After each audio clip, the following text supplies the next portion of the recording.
Halo Sobat TM semuanya, kembali lagi kita di podcast TM Share. Ya, kita sekarang ada di markas besar satu komunitas di Karangtengah, Imogiri, Bantul, Yogyakarta. Ini adalah markas besarnya komunitas Jamblang Gentong gitu ya. Nah, komunitas ini itu adalah komunitas yang fokus nguri-nguri permainan tradisional dan kebudayaan Jawa gitu. Nah, bersama kita sudah hadir narasumber Simbah Wahono.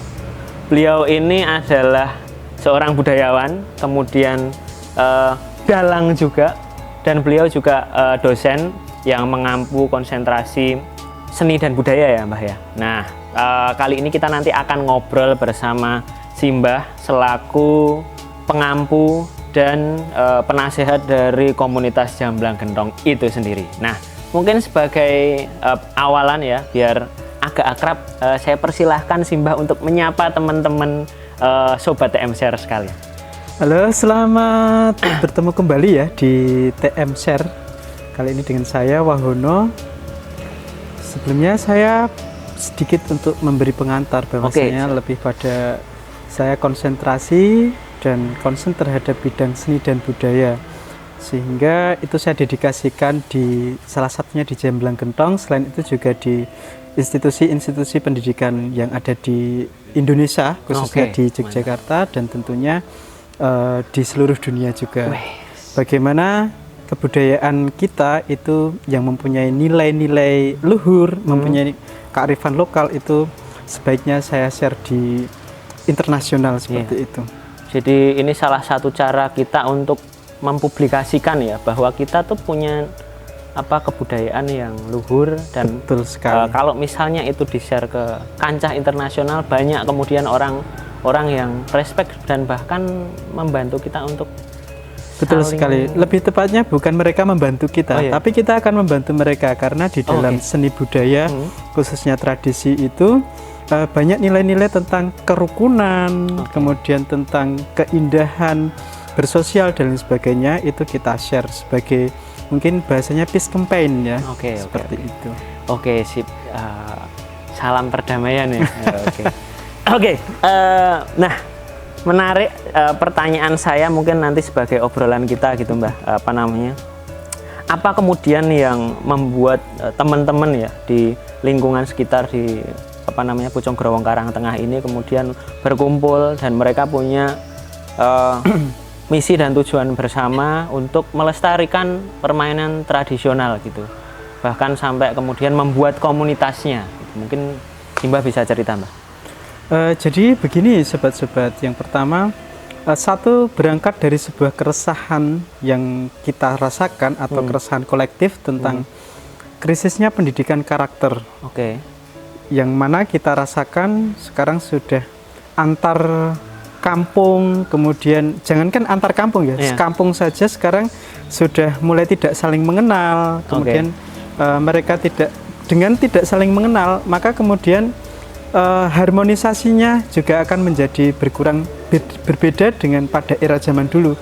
Jangankan satu kampung, mungkin berbeda kelurahan, itu mereka saling mengenal. Nah, sekarang sudah tidak. Maka kembali pada salah satu slogan yang ada di Jawa, itu cerah agawe bubrah, rukun agawe santoso, seperti itu. Itu kalau di bahasa Indonesia kan cerah agawe bubrah itu ketika kita terpecah belah, maka itu akan berpotensi untuk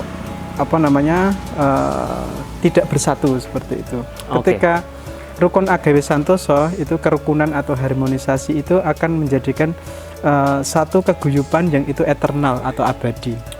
Seperti itu. Jadi ingin mengembalikan marwah atau kitoh leluhur Jawa, yaitu guyub rukun. Nah, itu dengan permainan tradisional. Dengan permainan tradisional dan aspek-aspek lainnya tentunya. Mungkin bisa dijelaskan gimana itu permainan tradisional bisa membuat orang itu menjadi guyub rukun. Mungkin sebelum jauh ke sana, itu akan saya sedikit ulas tentang Jamblang Gentong. Boleh. Di mana Jamblang Gentong sendiri Kalau dalam bahasanya secara maknawi atau harafiah atau etimologinya itu dari kata jamblang dan gentong gitu. Ya. Yang mana jamblang itu adalah duet atau apa ya, anggur Jawa ya. Buah jamblang ya. Buah jamblang, kemudian gentong itu adalah salah satu identifikasi ukuran besar gitu. Jadi buah seperti jamblang itu yang berukuran besar gitu. Itu mengingatkan satu endemik yang ada khas di Indonesia, khususnya di Jawa seperti itu, yang endemik tersebut tidak lepas dari satu koneksi kulturnya. Pada saat kita kecil, itu tidak terlepas dari buah jamblang itu. Nah, ketika kecil, maka kita akan mengingat suatu historiografi atau sejarah ketika masa kecil seperti apa. Nah, di situ kemudian terkoneksi dengan masa kecil itu ada mainan dan lain sebagainya. Maka tidak jauh artian jamblang gentong sendiri hadir di masyarakat atau hidup secara natural di masyarakat layaknya permainan anak itu. Karena permainan anak itu adalah life of museum atau museum hidup yang itu masih bisa kita jumpai dan bisa kita ambil nilai-nilai yang terkandung di dalamnya, seperti itu. Wah, sejauh itu ya? Sejauh itu. Sangat filosofis sekali. Gitu. Dan apa ya? Aku jadi teringat zaman kecil dulu. Nah, tadi Mbah Wahono bilang bahwa jamblang gitu. Kalau dulu ya zaman cilikku itu menyebutnya duet kan. Gitu. Nah, pasti itu kalau zaman kecil dulu kan habis pulang sekolah itu kan sukanya bermainan, dan salah satu aktivitas yang kita lakukan adalah ngopek duit, menek wet duit. Nah, itu apakah itu termasuk dalam jadi kebudayaan Jawa itu tidak akan terlepas dari kosmos dan kosmos secara makro maupun secara mikronya. Kan seperti itu. Jadi termasuk sehingga ada muncul lagu dolanan anak cahangon penek no blimbing kuwi. Nah, itu adalah salah satu yang tersemat. Menek itu sendiri juga mempunyai artian lain kan seperti itu. Nah, itu masuk dalam kancah permainan-permainan anak seperti itu. Jadi menek, kemudian melayu, kemudian melaku, jenjet, ingkling. Itu adalah aktivitas kinestetik atau tubuh yang itu nanti akan terkoneksi dalam permainan anak seperti itu. Ya, makanya ada permainan ingkling. Terus kemudian jinjit untuk dolanan karet itu pakai jinjit ya? Ada jinjit, kemudian ada berangkang dan lain sebagainya, itu ada semuanya. Oke. Nah, ini tadi kan ngebahas tentang jamblang gentong. Terus apa kemudian aktivitas teman-teman yang dilakukan gitu untuk melakukan pelestarian ini gitu? Yang pertama ada dua hal gitu. Pengenalan terhadap endemik lokal. Endemik lokal itu yang kemudian larinya atau kristalisasinya itu dalam bentuk salah satu kegiatan jamblang gentong adalah ekoprint. Ekoprint ini yang seperti saya pakai ini. Itu memperkenalkan apa toh tumbuhan yang namanya mandingan, koro, kemudian ada dadap, ada pohon suji dan lain sebagainya itu. Ada kembang telang, itu adalah mengedukasi anak-anak atau generasi muda terhadap endemik lokal yang mana sekarang sudah jarang ditemui di kota-kota gitu. Mungkin anak kota untuk mencari jamblang itu sendiri juga akan kesulitan. Maka disinilah jamblang gentong sebagai center of culture seperti itu untuk pemuda.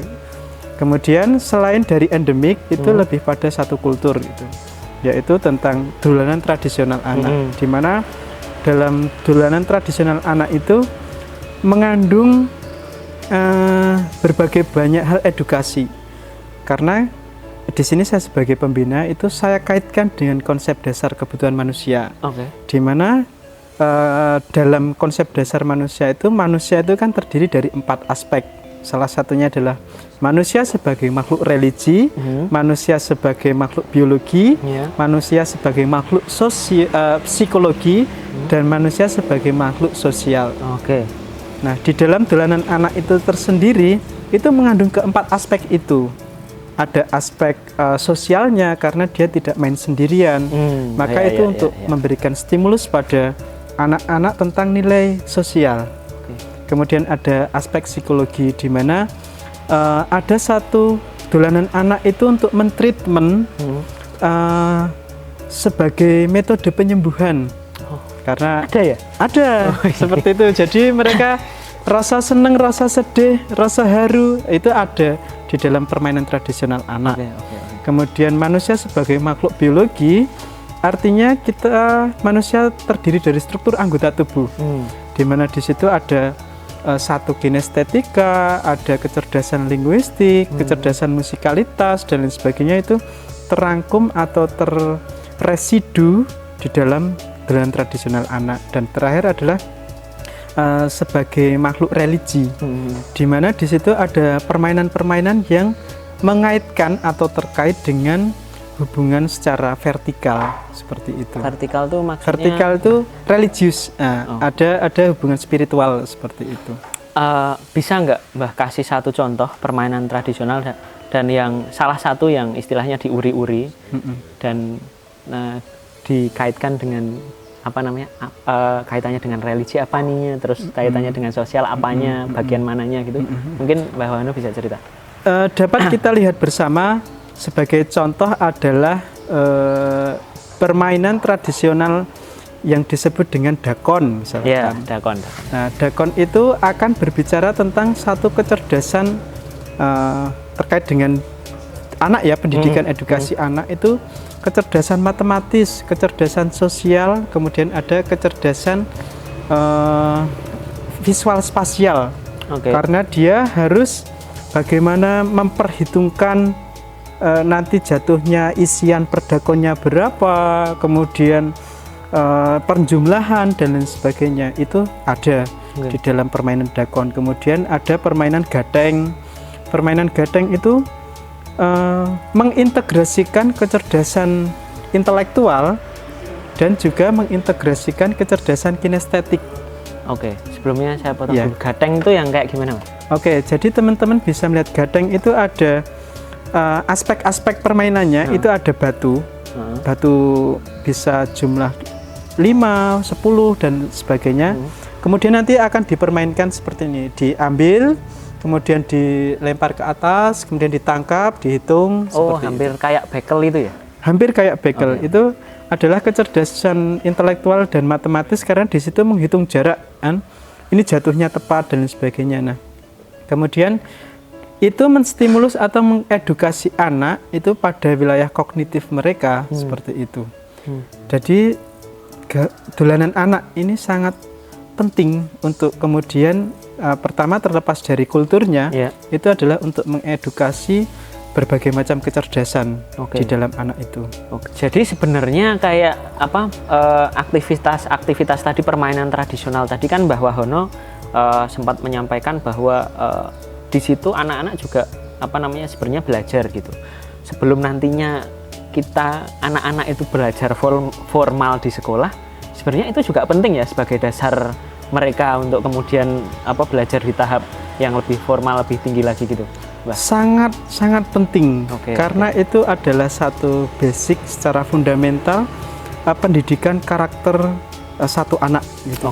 Jadi kita sering mendengar ya istilah pemuda adalah agen of change, agen perubahan. Lah sebelum menjadi pemuda kan anak-anak dulu, kan seperti itu. Nah karena di dalam permainan tradisional itu ada multiple intelligence, seperti salah tiganya itu kan ada salah satu disebut kecerdasan interpersonal, kecerdasan intrapersonal, dan kecerdasan emosional. Di mana kecerdasan interpersonal itu memahami perasaan orang lain. Itu di situ ada koneksi atau ada relasi antar diri dan lainnya. Kemudian kecerdasan intrapersonal yaitu kecerdasan memahami dirinya sendiri, seperti itu. Kemudian kecerdasan emosional atau kecerdasan sosial di situ ya. Untuk mereka memanajemen atau anak-anak menstimulus anak-anak untuk membantu mengedukasi memanajemen emosionalnya, sehingga perbedaan anak-anak di era yang mengenal dolanan anak dan tidak, itu akan terlihat. Sekarang sering muncul istilah tantrum. Oke, iya. Nah, berbeda dengan anak-anak dulu yang mengenal dolanan anak. Dia akan cenderung lebih sabar, mempunyai empati atau tepolos seliro atau apa ya namanya, perasaan menghargai temannya itu jauh lebih tinggi. Sehingga jarang ada kasus-kasus bullying dan lain sebagainya seperti sekarang, karena pendidikan karakter itu sudah muncul sejak dini. Nah, itulah urgensinya di situ. Bahkan maksud aku berpikir bahwa sebenarnya permainan ini ya bisa sebagai, tadi kaitannya sama tantrum. Misalnya di rumah ya dimarahin orang tua. Terus habis itu pelariannya ya wes lah dolan sama temennya gitu. Terus istilahnya dakon lah atau apa. Itu salah satu cara juga ya sebenarnya. Ya, akhirnya itu menjadi dolanan tradisional, itu menjadi salah satu media untuk treatment secara psikisnya. Oke. Karena dengan sering bermain dengan lawannya, itu melatih kecerdasan emosionalnya untuk tidak marah, karena dia harus konsentrasi memenangkan permainan. Seperti itu. Maka itu menjadi sangat basic. Belum nanti ketika kita lihat dari kultur leluhur kita, itu nanti kita akan lebih jauh ke sana. Dan yang jelas salah satu yang penting adalah belajar sportivitas ya. Sportivitas, kemudian kolektivitas, karena dia bermain tidak sendirian gitu. Dan kejujuran juga itu aku. Kejujuran dan ya, misalnya biasanya kayak misalnya delian kayak gitu kan, ki bener-bener dipetenan apa ora gitu ya. Jadi sebenarnya kita sebagai orang tua ya, maksudnya kalau zaman dulu kan pernah suatu kali, beberapa kali itu ada kasus lah yang memang anak itu dilarang untuk bermain di luar yo, dengan alasan engko nek misalnya kena beling atau apa gitu, istilahnya engko kena panas atau apa gitu. Padahal itu sebenarnya penting ya untuk kemudian apa ya, melatih survival mereka juga, dan apa ya melatih mereka untuk kemudian mengenal dunia luar gitu ya. Itu gimana? Oke, baik. Kalau Mas Rifki ya, itu ada dua aspek yang bisa kita lihat dari dua perspektif. Yang pertama, orang tua itu tidak serta-merta melarang anak itu dengan tanpa alasan. Everything is reasonable di Jawa itu. Pasti ada waktu-waktu tertentu yang dilarang. Pertama, nek beduk ojo dolanan ning ojo dolanan sike. Kemudian wanci maghrib utawa wanci surup ojo dolanan sike, seperti itu. Itu lebih menekankan pada aspek-aspek biologis dan psikologisnya. Contoh kasus misalkan, nek dolanan ning jaba ojo wanci surup. Bahasa Indonesianya. Jadi kalau bermain jangan pada saat petang gitu. Petang menjelang maghrib adalah bahasa itu ya.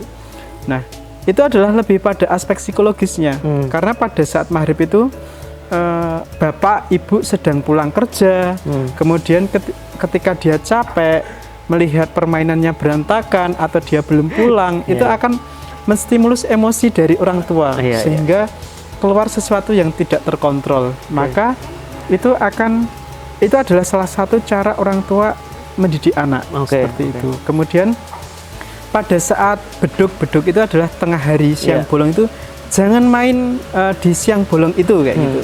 Karena itu sebenarnya waktu untuk beristirahat, seperti itu. Jadi bukan untuk bermain-main dan lain sebagainya gitu. Namun sisi lain itu juga bagus sebenarnya, karena dengan demikian anak secara sensorik itu mampu mengenali berbagai macam peralihan tentang udara gitu. Karena pada sore hari itu adalah ada angin laut yang ini membuat anak-anak itu tidak, jika imun tubuhnya belum kuat, itu biasanya cepat gerah atau sakit seperti itu. Kemudian di siang hari saatnya untuk istirahat gitu, dia harusnya makan atau tidur gitu, tidak digunakan untuk tidur, sehingga anak itu akan kecapean karena naluri anak itu kan bermain. Iya, benar banget. Gitu. Wis nek wis dolan kira ngerti wayah. Ngerti wayah, tidak tahu waktu gitu. Nah, dari sini saya sebagai Dewan Pembina Jamblang Gentong itu tidak serta-merta menjas salah benar, tetapi harus ada satu perspektif untuk melihat problematika Iya, itu. iya, betul. Oke, jadi apa namanya? Salah satu konsentrasi juga yang dilakukan teman-teman ini mengedukasi anak-anak juga ya, supaya meminimalisir apa ya, orang tua itu untuk menegur gitu anaknya gitu. Kaitannya tadi dengan waktu. Apakah demikian? Maksudnya tadi ada, nek misalnya dolanan, kalau misalnya bermain itu di jam-jam sekian gitu. Kalau misalnya jam sekian berarti waktumu untuk misalnya di rumah, kemudian menghabiskan dengan keluarga dan lain sebagainya, itu juga disampaikan oleh teman-teman, diedukasi oleh teman-teman. Ya, benar sekali. Jadi di Jamblang Gentong itu mengedukasi tidak hanya pada anak sebagai anggota ya, atau sebagai partisipan di sini, tetapi juga orang tua kita berikan pandangan, kita bagikan pandangan bagaimana parenting terhadap anaknya, ini penting. Seperti itu gitu. Jadi bagaimana mana-mana saja yang bisa dibiarkan untuk anak bermain gitu. Karena misalkan bermain di tanah itu istilahnya grounding ya. Itu memberikan satu stimulus terhadap daya rangsang sensorik anak. Oh, ini jenis pasir, ini jenis lendut, ini jenis batu dan lain sebagainya. Itu memberikan satu empiris atau pengalaman secara langsung ketubuhan anak terhadap media yang sekarang sudah jarang. Coba anak-anak lahir di daerah kota itu atau daerah desa yang terinfluence dengan modernitas, semua rumahnya sudah di keramik semua, jalan-jalan di aspal pakai sepatu setiap hari gitu. Maka dia tidak mampu mengenali lingkungannya, maka kecerdasan naturalistiknya menjadi tidak teraktivasikan. Oke. Nah, ada nggak ya tadi kaitannya sama parenting gitu ya? Maksudnya supaya kemudian orang tua ki legowo atau ya istilahnya, oh bocahku dolan ning Jamblang Gentong lagi bermain. Ada nggak kemudian ya itu tadi parenting, maksudnya satu momen kita menjelaskan kepada orang tua bahwa pentingnya ini, kenapa penting bocah anak-anak itu bermain gitu. Di situ ada salah satu program yang bekerja sama dengan Teras Mitra itu, yaitu salah satu adalah sekolah kampung. Salah satu sekolah kampung itu ada Sarisworo, itu bekerja sama dengan Taman Siswa ya, kalau tidak salah.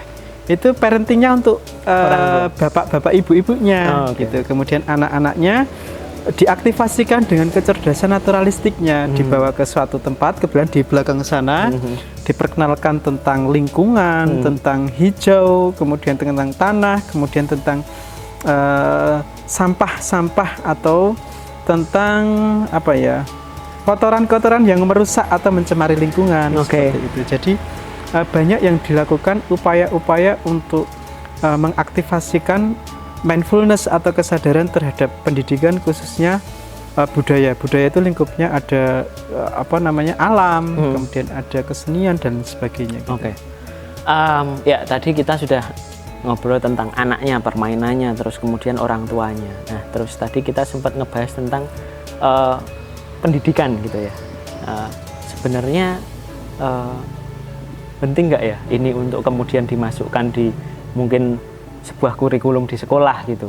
Kalau tadi Simbah menyampaikan bahwa ini tuh salah satu cara kita untuk mengajarkan beberapa kecerdasan, beberapa macam kecerdasan untuk anak-anak gitu, sebagai lambaran sebelum mereka kemudian belajar hal-hal yang lain. Penting nggak ya dimasukkan di dalam kurikulum sekolahan gitu, atau pendidikan formal gitu? Itu sangat penting gitu. Ketika kita membaca salah satu, misalkan tulisannya Howard Gardner ya. Howard Gardner itu multiple intelligence atau kecerdasan majemuk gitu. Nah, di dalam permainan tradisional anak itu kan ada 9 kecerdasan yang masuk kan kayak gitu. Salah satunya ada kecerdasan linguistik, kecerdasan visual spasial, kemudian ada kecerdasan intrapersonal, kemudian ada kecerdasan sosial dan lain sebagainya. Itu sebagai landasan untuk memberi bekal mereka pada kecerdasan itu, kecerdasan kinestetik gitu. Nah, sebenarnya itu ada di sekolahan, tetapi kinestetik itu kan lebih pada olahraga dan lain sebagainya. Kemudian kecerdasan visual itu lebih pada menggambar, visual spasial kayak gitu. Tetapi yang dalam wujud permainan itu saya rasa belum ada.